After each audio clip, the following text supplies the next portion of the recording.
ببین ما الان میخوایم که در واقع هر سوالی هم داشتی همینجا ازم بپرس. خب ببین ما در واقع میخوایم که با شروع کار بیایم و با زبان برنامه نویسی پایتون کار کنیم. ای بابا اینجا خیلی سخته نوشتنش، ولش کن. میایم با زبان برنامه نویسی پایتون کار میکنیم. چرا پایتون؟ چون همین که خیلی زبان قدرتمندیه، یعنی یه جوری همه فن حریفیه. شما اگه پایتون بلد باشید میتونید خیلی کارا بکنید. حالا اصلا زبان برنامه نویسی چیه؟ ببین کامپیوتر خب از کلی اجزا تشکیل شده، درسته؟ یکی از اون اجزاهای اصلیش سی پی یو پر از ترانزیستوره. ببین کامپیوتر در واقع ما با استفاده از برنامه نویسی میایم به کامپیوتر کارهایی رو که میخوایم انجام بده رو میگیم. یعنی با استفاده از برنامه نویسی به کامپیوتر میگیم آقا بیا فلان کار رو انجام بده، مثلا 2 رو به علاوه 2 کن، چه میدونم فلان متن رو نشون بده. دستوراتمون رو میایم با استفاده از در واقع برنامه نویسی به کامپیوتر میدیم تا کامپیوتر بتونه دستورات ما رو اجرا کنه. حالا کامپیوتر که زبان ما رو متوجه نمیشه. کامپیوتر تنها چیزایی که میفهمه فقط 0 و 1. حالا من 1 و 0 و 1 به این صورت. کامپیوتر فقط 0 و 1 رو میفهمه. چجوری؟ وقتی داخل سی پی یو در واقع ولتاژ قطع میشه، اون جریان برق قطع میشه توی حالا یک بخش سلولی از ترانزیستور، اون میشه 0. اگه ولتاژ وصل بشه، ولتاژش هم اصولا 5 ولته، اون میشه 1. در واقع با سی پی یو میاد با قطع و وصل کردن ولتاژ اون هدف ما رو میفهمونه. حالا زبونهای برنامه نویسی کلا 2 دستن، یا کامپایلری هن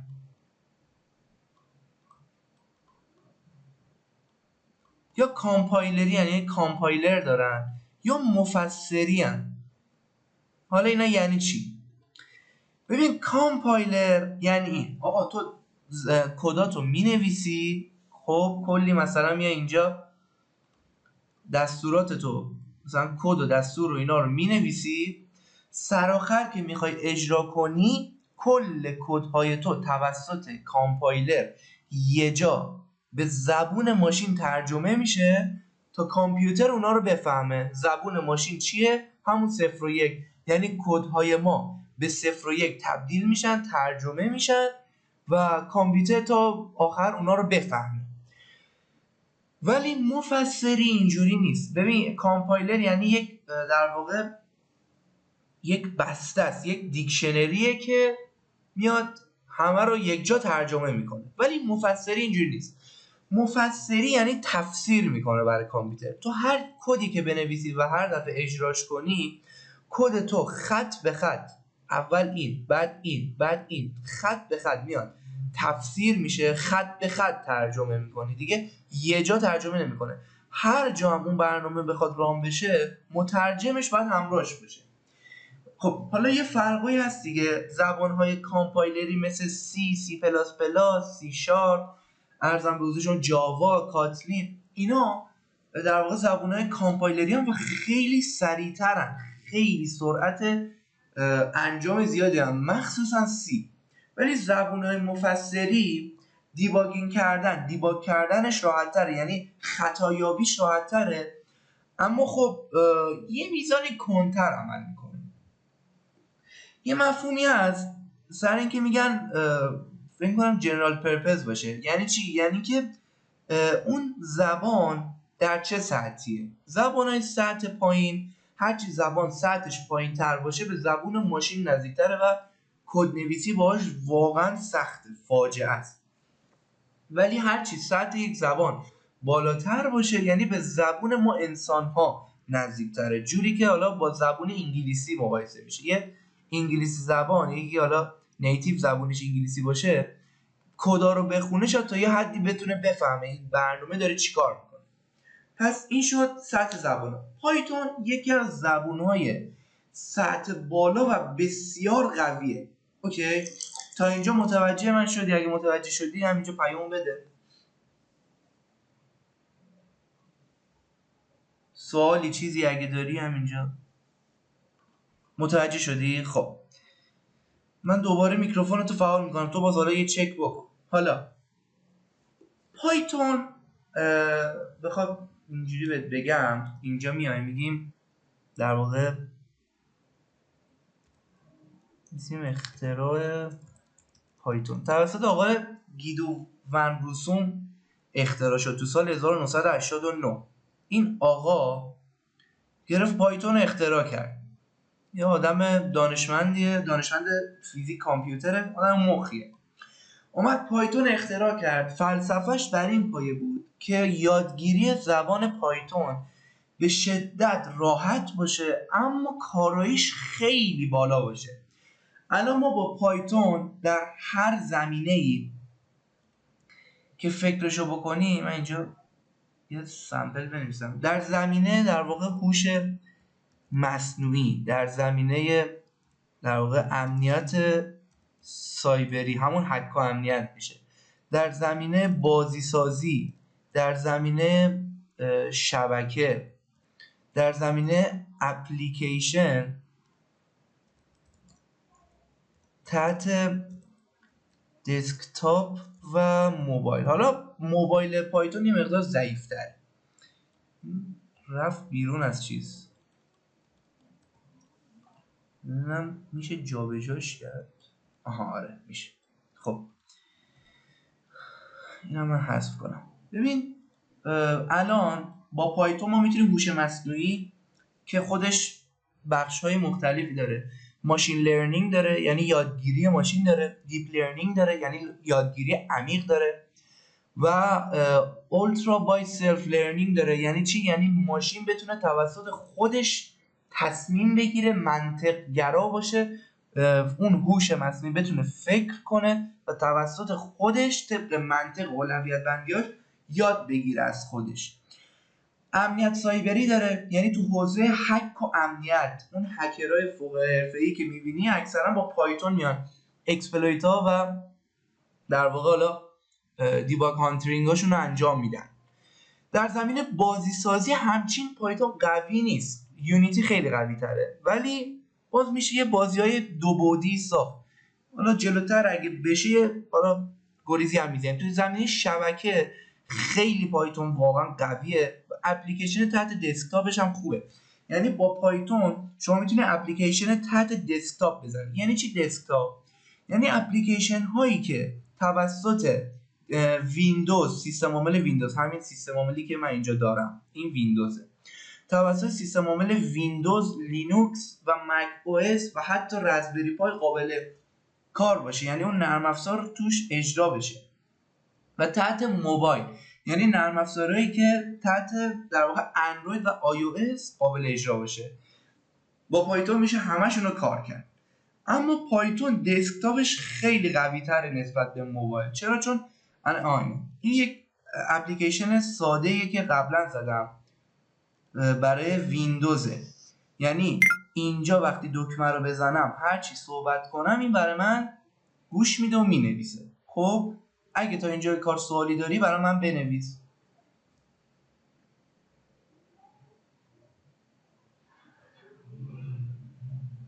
دیدی؟ ببین من هر چی صحبت کردم اینجا برای من نوشت. یعنی شما با استفاده از پایتون میتونی همچین اپلیکیشن هایی هم بزنی. سوالی داری؟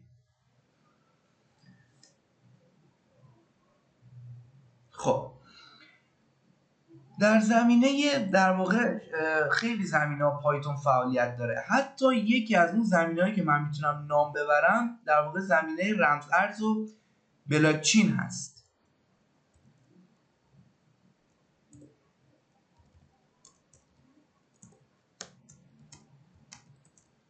رمز ارز و بلاکچین چیه؟ همین بیت کوین، اتریوم، میم کوین، دوج کوین، اینا رمز ارزن و بلاکچین محسوب میشن. شما حتی با پایتون میتونید یک در واقع اوکی من وای میسم تا بنویسی. حالا اینو بگم، شما با پایتون میتونید که در زمینه رمز ارز بلاکچین فعالیت داشته باشید، چه از لحاظ ماینینگ باشه، چه از لحاظ شبکش باشه و چه از لحاظ حتی یک رمز ارز جدید بتونی طراحی رو بسازی. خب سوالتو بنویس. ببین برای اینکه چجوری بشه اپلیکیشن ساخت، من اندروید با پایتون کار نمیکنم، اندروید رو من با کاتلین کار میکنم، چون با پایتون اگه بخوای اندروید بزنی واقعا اذیتت میکنه. ببین برای ساخت اپلیکیشن باید تحت یک فریم ورکی کار کنی که برای ویندوز در پایتون بهترین فریم ورکش، من اینجا بنویسم پایکیوتی 5 و 6 هست که بهترین در واقع فریم ورک برای ساخت اپ دسکتاپه، یعنی برای ویندوز، مک او اس و لینوکس میشه باش اپ زد. بهترین فریم ورک پایتونی که باش بشه برای اندروید، آی او اس در واقع بشه اپلیکیشن زد، در واقع فریم ورک کیوی هست. کیوی یک فریم ورک خیلی قوی برای در واقع اگه اشتباه ننوشته باشمش اندروید آی او اس، اما خب بهترینش کیویه. به جز کیوی با فلاسک هم اگه اشتباه نکنم میشه اندروید زد، در واقع وب اپلیکیشن میشه زد. اما خب در پایتون میون همه فریم ورکاش بهترینش کیویه که باش میشه اپلیکیشن زد، اما واقعا اذیتت میکنه. فریم ورک نه، ببین اینا مباحث پیشرفته است، جلوتر میرسیم. فریم ورک هست.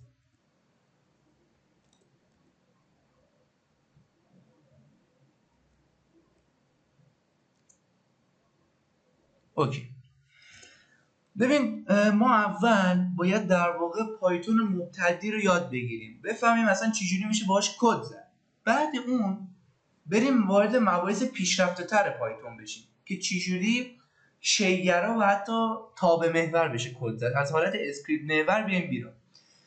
بعد اون قشنگ که همه گزاره ها، شرط ها، حلقه ها، عرضم بزرگ شما که منطق ها، در واقع همه کد زدن های پایتون ما یاد گرفتیم، وارد پایگاه داده میشیم.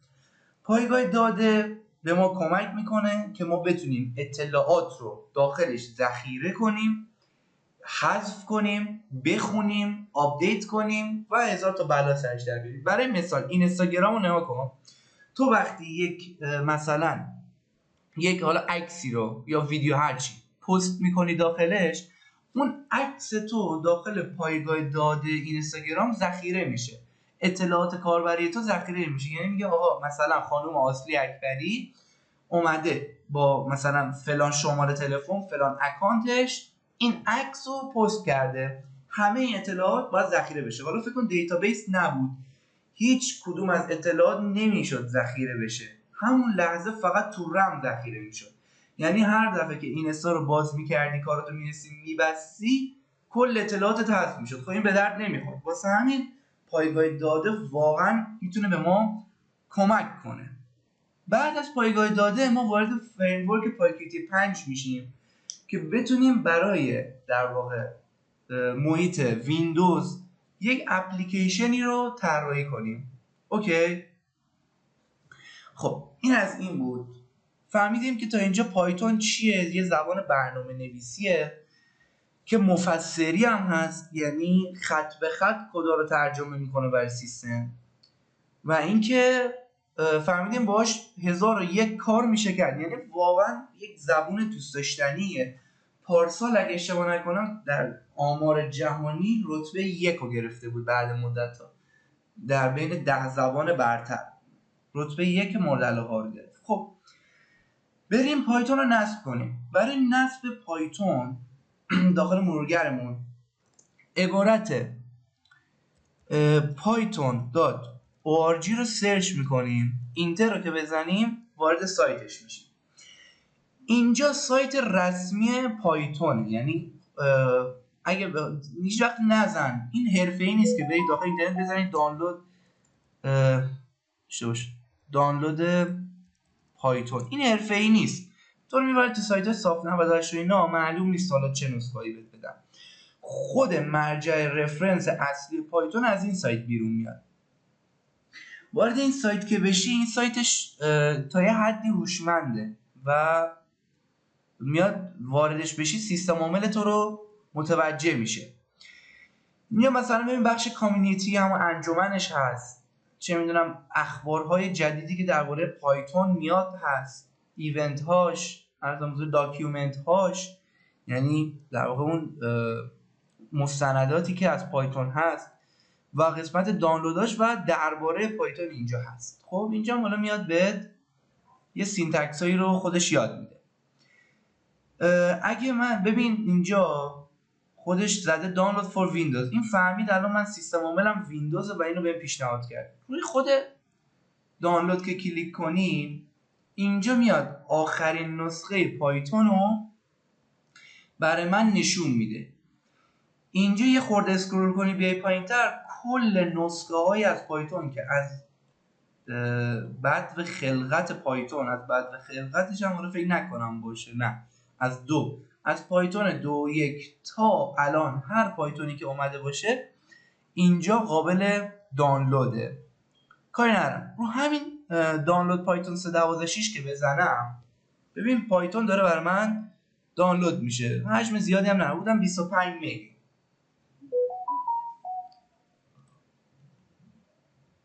تا اینجا سوالی ندارید؟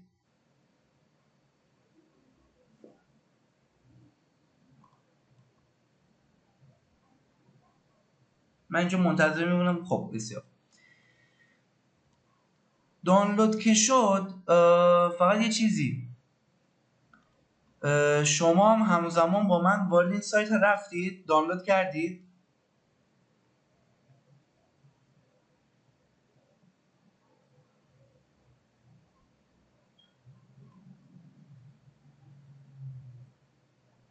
آره، برید داخل همین سایتی که الان گفتم بنویسید. وایسا من سایتش اینجا برات بیارم لینکشو. ببین این لینکو واردش که بشی تو رو تو محیط اینجا میبره. روی این دکمه دانلود پایتون 3.12.6 کلیک کن تا برات دانلود بشه. خب دانلود که شد بهم اطلاع بده که با هم دیگه ادامه نصبش رو بپردازیم، چون باید همگام با هم پیش بریم. دانلود که کردی ببین این مرورگر تو اینجا این قسمت بالاشو نگه دار، بکش سمت راست. ببین اینجوری برات دستبندی بود که منو این گوشه داشته باشی، همزمان با من بتونی اینجا نصبش کنی. وارد سایت شدی اصلی؟ یه پیام بده که بریم بعد ادامش.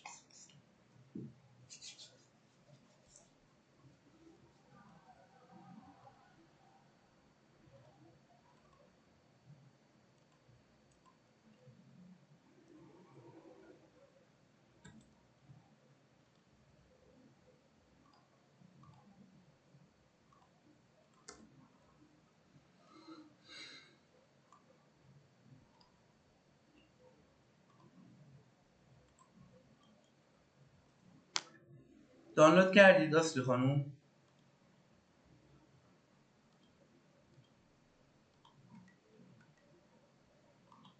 من اینو اینجا استاپ میکنم فیلمو. خب ببین وقتی که دانلودش کردیم وارد دیسپیسی میشیم. اینجا یه بخشی هست به نام دانلود. خب وارد اینجا بشیم ببینید این پایتونی که ما دانلود کردیم اینجاست. این کلن اینستالر پایتونه، خود سورس نصب بشه. خب ببینم، آها سایت براتون اومد. خب دانلود کنید، بذارید دانلود بشه تا من اینو نصب. یا میخواید چیکار کنیم؟ من ادامه بدم یا وایسیم تا دانلود کنید؟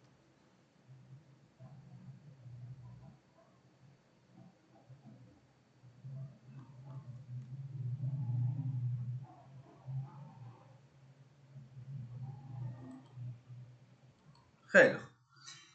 ببینید این الان اینستالر پایتونه. برای نصب پایتون روش هم نوشته پایتون 3.12.6 AMD 64.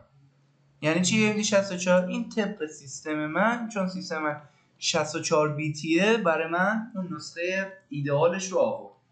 خب ببین روش که دابل کلیک کنم این صفحه بر من باز میشه.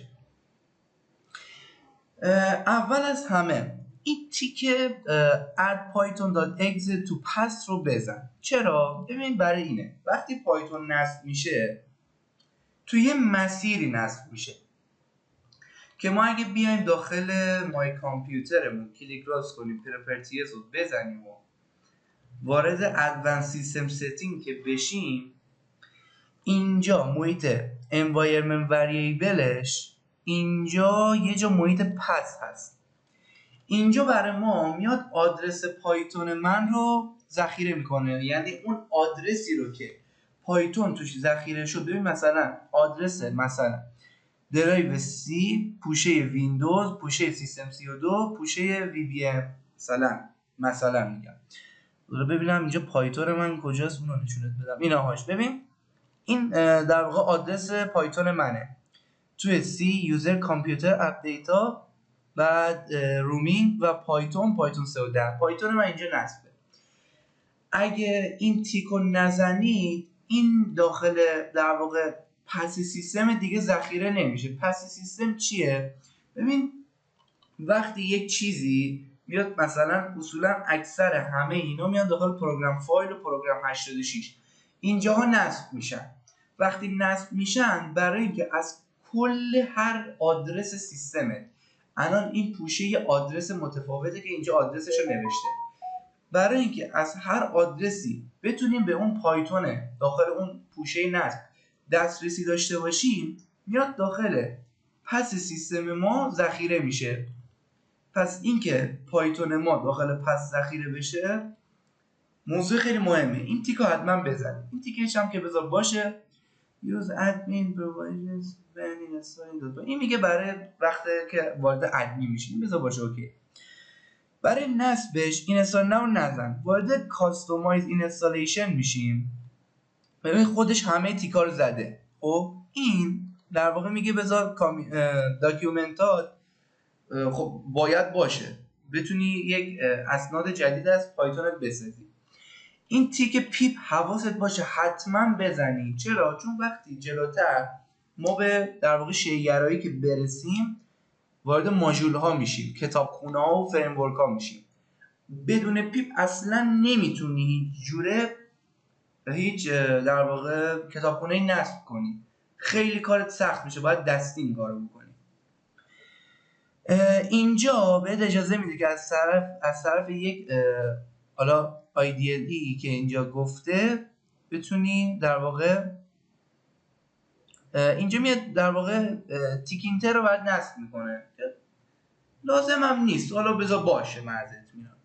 تیکینتر یک فریم ورکیه که باهاش میتونی اپ دسکتاپ بزنی، ولی ما وارد پایکیوتی 5 میشیم.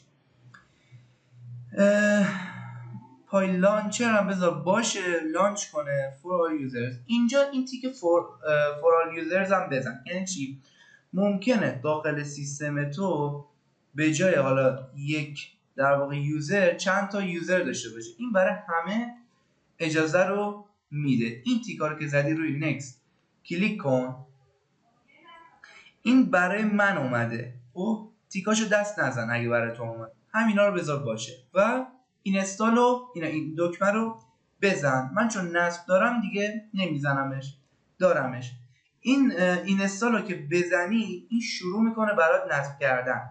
یک پروگرس باری میاره، نوار حالا پیشرفتی نشونت میده و نصب که شد فینیش میکنه.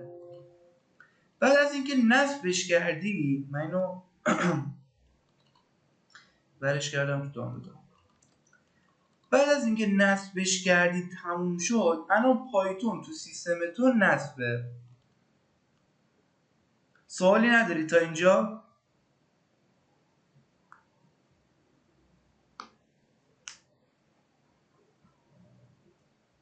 خب بسیار.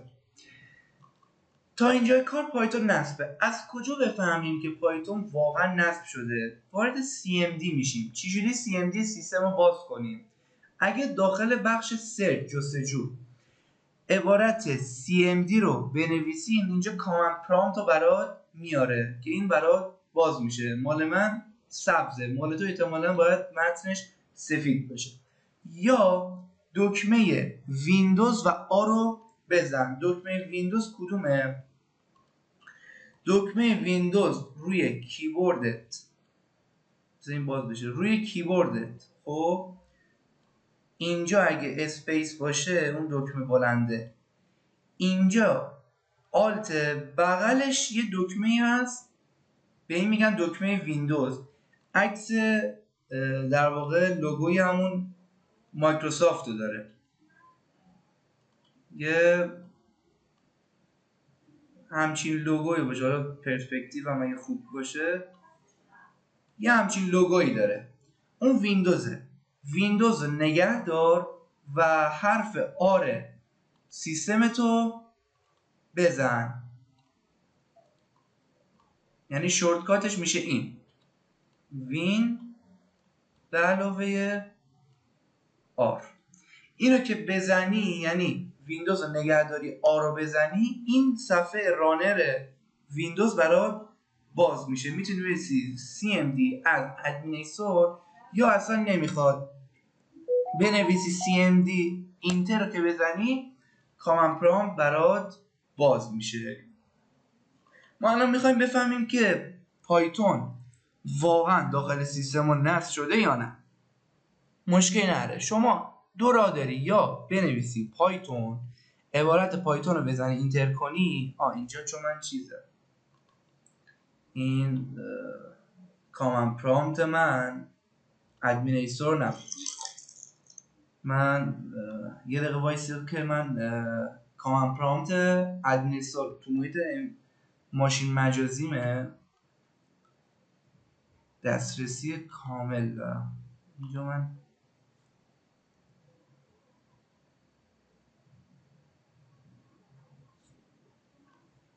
مثلا اینو نگاه کن تا این باز بشه. این یکی از پروژه‌هایی که من با پایتون زدم، دستیار شخصیه، یعنی باهاش میتونی صحبت کنی و اونم یه سری کاراتو انجام میده. مثلا این کارهایی که اینجا نوشتم رو انجام میده. من اینجا بزنم این پاورشله. خب این الان کامند پرامپت ادمینستور منه، باش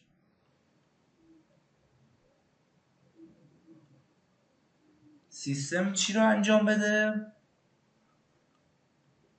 آره دیگه، مثلا با پایتون میتونی دستوراتی بنویسی که داخل سیستمت یه کارایی انجام بده. میتونه برات دیگه، ببین گفتم زبان برنامه نویسیه، باش هر کاری که ذهنت بخواد انجام میده. یعنی از چه میدونم اگه خیلی حرفه‌ای بشی بگی بزنه ناسا رو برات هک کنه، اگه عادی باشی یه چیزی در حد من میگه. خب 1001 کار میتونی بگی باهاش بکنه. یه دقیقه ببخشید.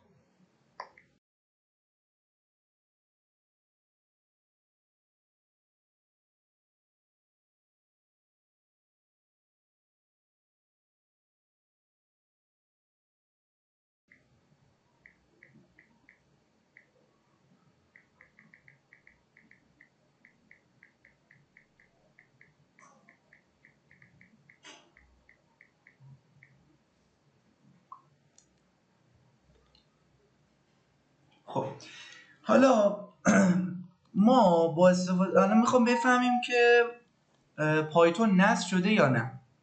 چیکار میکنیم؟ میایم داخل کامند پرامپتمون. مال من سیستم عامل من یه خورده قاطیه، باید حتما از محیط وی ام وی چیز کنم. مال تو فکر کنم اوکی باشه. مینویسیم پایتون، این عبارت پایتون رو که بنویسی اینتر کنی، ببین اصلا منو وارد خود پایتون کرد. اینجا وقتی سه تا در واقع چی میگم به اینا، سه تا علامت بزرگتر، این سه تا علامت که دیدی یعنی اینجا میتونی کد بزنی. برای مثال من اگه بگم پرینت کن عبارت معروف هلو ورلد رو، ببین برای من پرینت کرد و اینجا به من داره میگه پایتون 3 و 10 و 10 برای من نصبه. من اینجا اگزیت کنم. خب ببین راه دوم اینه که بنویسی پایتون داش بود یا داش، حالا یادم رفت. می‌نویسیم آره داش ورژن رو که بنویسی قطع شده.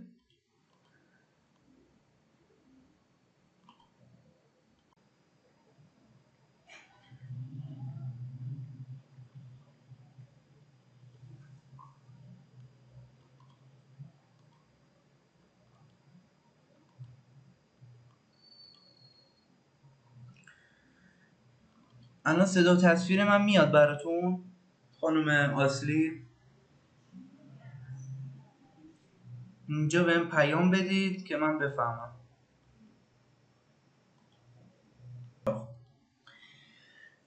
خب کجا بودیم تا کجای صحبتامو شنیدید؟ اولا که پایتون مثل دستیار عمل نمیکنه. پایتون یه زبانه، باهاش چیزی رو ساختیم که مثل دستیار عمل کنه. بذار براتون یه مثال بزنم که درک بهتری داشته باشید. نگاه کن، ما الان مثلا یه برد الکترونیکی داریم، کلی روش قطعه و مدار و فلان و بهمانه، یه باتری داریم و یه مهندسی داریم که بلده چجوری با اینا کار کنه، مهندس برق مثلا. این مهندسه اومد و با استفاده از اینا یه ربات ساخت که حرکت میکنه، مثلا چیز حالا یه همچین شکلی یه ربات ساخت.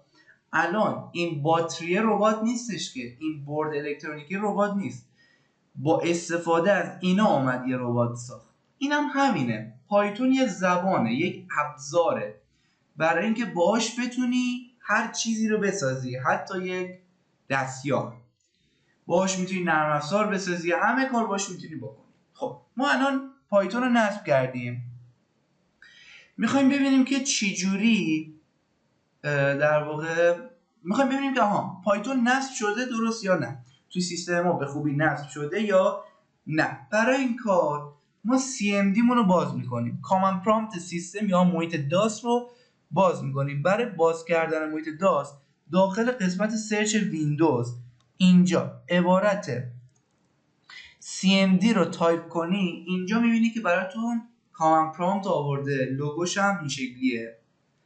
اینو بزنید این میاد، یا دکمه ویندوز و آر رو با هم فشار بدید رانر سیستمتون باز میشه، بنویسید CMD و اوکی بزنید، این براتون باز میشه. وقتی که باز شد، شما اگه عبارت پایتون رو اینجا بنویسید باید یه همچین چیزی براتون نشون بده. مینویسه پایتون اون نسخه‌ای که شما نصب کردید و یه سری اطلاعات راجع به اون که مثلا 64 بیتیه و تاریخ و اینجور چیزا. و یک تستی که اکثرا پایتون کارا برای حالا مطمئن شدن مینویسن، یه عبارت پرینت ساده است که عبارت هلو ورلد رو نمایش بده. اینتر که بزنیم اینجا بر من هلو ورلد رو نمایش داد. من اگزیت میکنم. یا راه دوم اینه که اینجا بنویسید پایتون داش ورژن. اینه که بزنی اینجا، اگه بنویسه پایتون و نسخه پایتون تو نمایش بده، یعنی پایتون به خوبی در سیستم تو در واقع نصب شده و قابل ران هستش. خب تا اینجا سوالی دارید؟ سوالتون رو بپرسید، مطرح کنید، من ممنون میشم.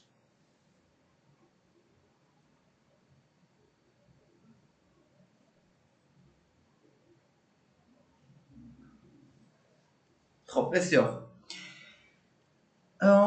من فکر کنم برای امروز کافی باشه، یا بذار یه مورد دیگه یا بگم بعد دیگه برای امروز کافی باشه. ببین ما یه در واقع مسئله ای داریم تو برنامه‌نویسی تحت عنوان IDE.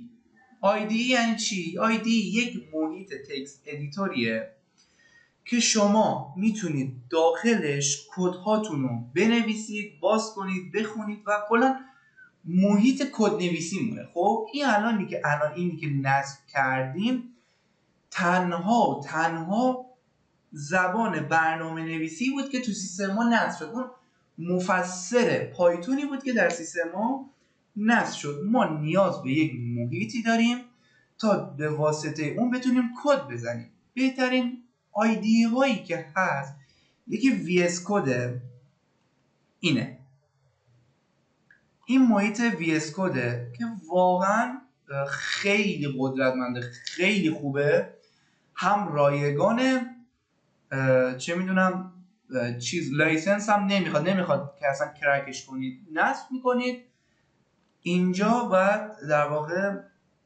پلاگین پایتونش رو نصب کنید. یا یکی دیگهش که از VS کد قوی تره در واقع پایچارمه، همونی که چند دقیقه پیش باز کردم براتون.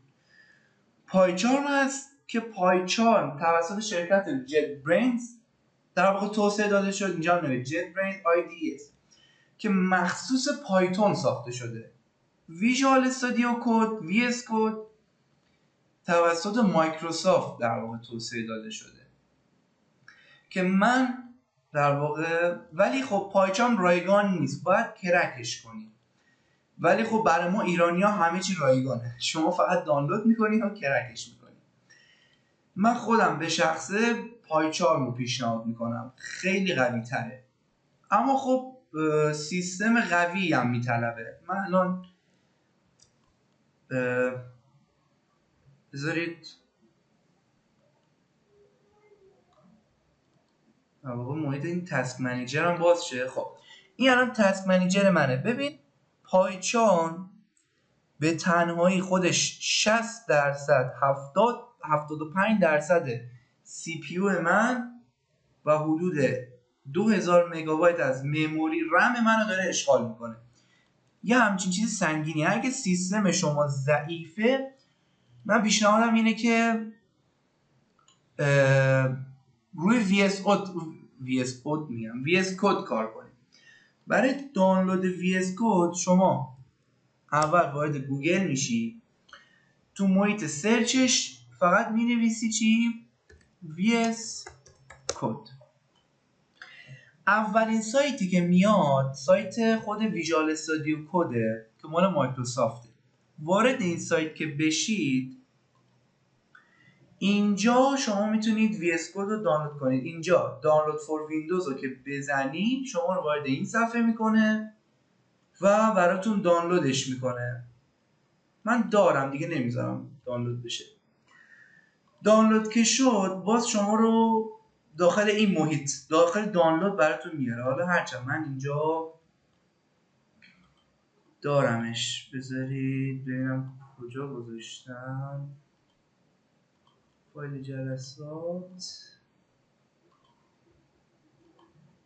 اینجا. اینو بکشونم اینجا. من اینو ببندم، خیلی داره سیستم رو اشغال میکنه. خب این در واقع اون دانلود رو که انجام بدید این براتون دانلود میشه. روش دابل کلیک کنید این صفحه براتون باز میشه. یه سری قوانین و قانون تبصره و فلان و بهمان نشون میده. شما اکسپت کنید، تیک بالایی بزنید، نکست کنید. create desktop icon این یعنی چی؟ اینو بزنی وقتی که نصب شد اینجا شورتکاتی همچین شکلی براتون میذاره که بزنید وارد VS Code بشه. add open VS Code action to Windows Explorer for context menu اینم بذارید باشه دیگه. بقیه رو بذارید محیط پس هم این تیک آخری add to pass هم حتما بذارید باشه. نکست رو که بزنید اینستال که کنید براتون نصبش میکنه. من نصب دارمش. بعد از اینکه نصب کردید میاد و یه همچین شورتکاتی داخل این صفحه دسکتاپ براتون میسازه. روش که بزنید وارد یه همچین صفحه میشید. یه همچین محیطی میشید. میایید داخل عکس ذره‌بین، اینجا و عبارت پایتون رو سرچ میکنید. باید اینترنتتون هم وصل بشه.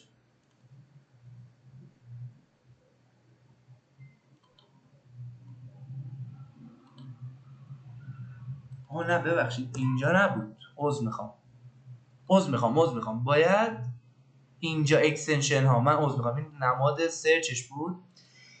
داخل اکستنشن ها عکس چارخونه داره، وارد میشیم و اینجا عبارت پایتون رو سرچ میکنی. به اینترنت هم باید وصل بشی.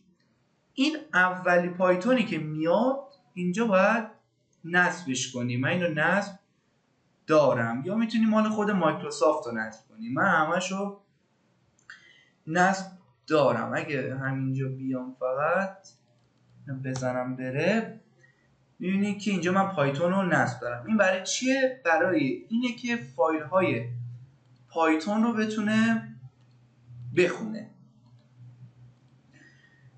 اگه تا جلسه بعد احیانا مشکلی داشتید سر آیدی ها، باز بهم اطلاع بدید. من الان فیلمو ضبط کردم، داخل گوگل درایو میذارم، لینکشو بهتون میدم که بتونید این فیلم این جلسه رو داشته باشید.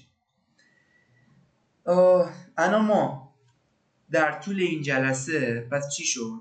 فهمیدیم که اصلا پایتون چیه، اصلا زبان برنامه نویسی چیه، به چه کاری میاد، و بهترینش فهمیدیم که پایتونه و در همرده پایتون میتونم به سی شارپ و جاوا و جاوا اسکریپت اشاره کنم که یک زبانی در حد پایتونه که الان هم داره ماجو میاد و زبان آر هم خیلی خوبه. ما الان داریم پایتون کار میکنیم. پس فهمیدیم الان پایتون چیه، به چه کاری میاد، چطوری باید نصبش کنی، چجوری تست کنیم که نصب شدش، و چطوری بتونیم یک IDE نصب کنیم. وقتی که IDE رو نصب کردید، در شما میتونید در واقع راحت‌تر و بهتر و بهینه‌تر، استاندارد نیزه شده تر کد بزنید. این بود از جلسه امروز. سوالی، چیزی، حرفی، حدیثی، سوالتون رو مطرح کنید که اگه سوالی ندارید خب بسیار خسته نباشید. این جلسه هم به پایان میرسه. من این فیلمم قطع کنم.